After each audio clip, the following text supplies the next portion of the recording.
Sorry. Relax.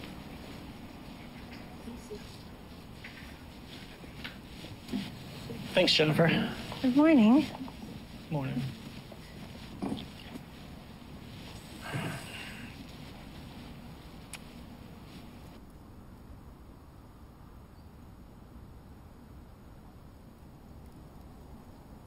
How long have you two been together before you got married? 1 year.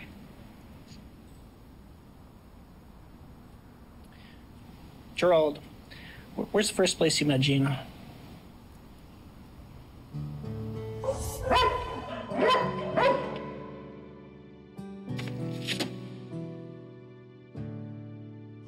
I saved her from the dog that wanted to bite her. But she didn't know that she's the one who took a big bite out of my heart. And I never forgot that. I never forgot her. So you're a romantic. What's the most romantic thing you've done for your wife?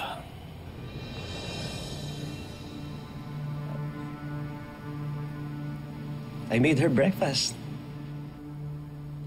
That's the most romantic? What side of the bed does she sleep on? Left. Right.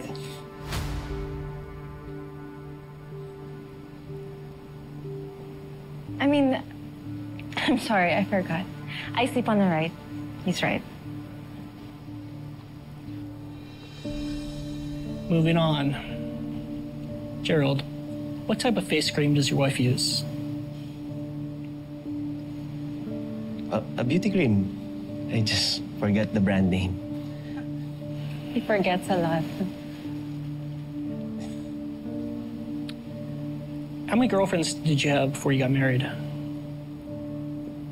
Just None. one.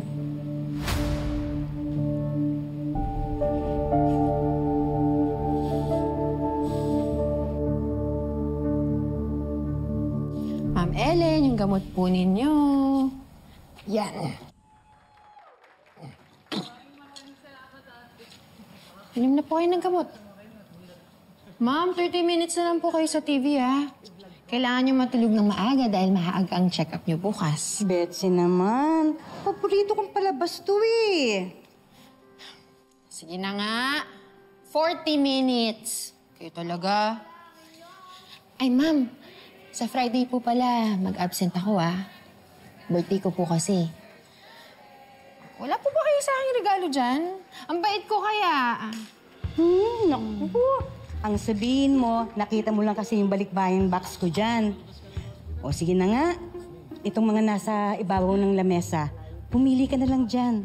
Mga rubber shoes yan na padala ni Dayan. What I mean, sir, is that I never had a serious relationship before. Before Gina. The one girlfriend that my wife was talking about is like a high school puppy love, so I don't count it as a relationship. I'm not asking you to explain your answer. I'm sorry. Actually, the question was for Gina, your wife.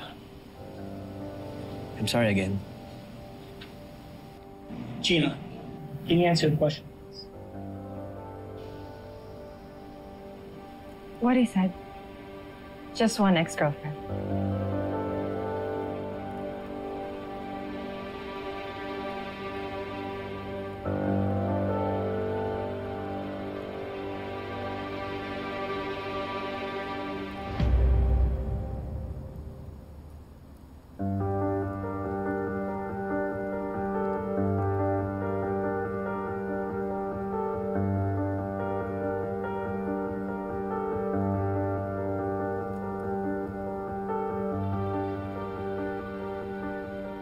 Sige na, pumili ka na dyan. Talaga po? Eh, the best po talaga kayo, ma'am. Kaya love na love kita eh. Tigilan mo na yung pambobola. Love din kita. Ay, sa akin ganda po. yan. Sukat ko to, mama. Sukat mo na, tingnan ko. Ang ganda. Bagoy.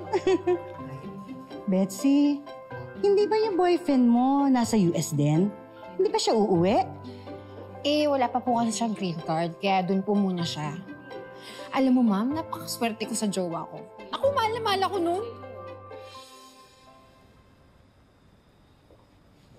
Gerald,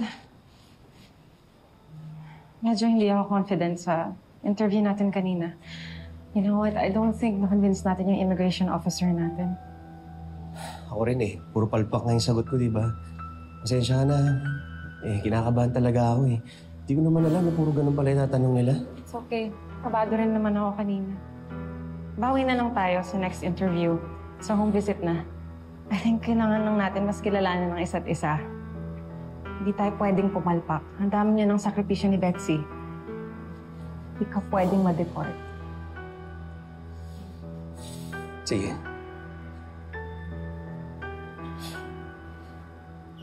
Paano? Kailangan ko na rin pala pumasok. First day ko sa supermarket, di ba? Okay. Sige. Ay! Wait lang, Gerald. May gift pala ako sa'yo. Malamig kasi sa stock room namin. Wanna try? Ang plano namin, ipipetition niya ako sa Amerika at doon kami magpapayaman. Doon kami bubuo ng pamilya. Naku, masyado ka namang kampante. Paano kung mag-break kayo? Medyo malamig nga itong jacket ko eh. Here. Try mo to. Kasya ba? Kasi yan. Up. Oops. Uy. Ganda ah. Good luck gift ko sa'yo kasi medyo malamig yung mga stock room namin. First time na may nagregalo sa akin ng ganito. Tapos di ko pa birthday. Salamat. Just remember, pag na-overwhelm ka, smile ka lang. Ma-uplift ka. Sige, may meeting pa ako. Ano na ako, ha? Ayun na. Teka. Ako na. Yan. Okay. Good luck.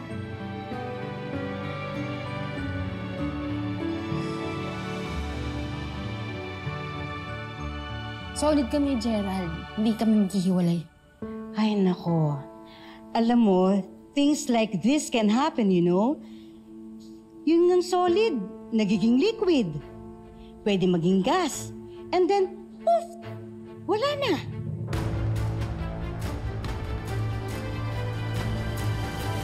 Anak, kinakabahan ako para sa'yo. Paano kung mahuli ka? Hindi mangyayari yun, Nay. Hindi po ako mahuli. Si Gerald kasi kausap ko kanina lang. Sabi niya kunin ko daw sa'yo yung pinadala niyang pampacheck up ko. Pag ganun, medyo natatagalan po talaga pag galing sa ibang bansa yung pera. Para kay Aling Nora pala yung pinadala ni Gerald. Hoy, mas kailangan ko yun, no? Well, then I want this guy out of here. Dad, I'm old enough to decide kung sino papapasukin ko sa buhay ko.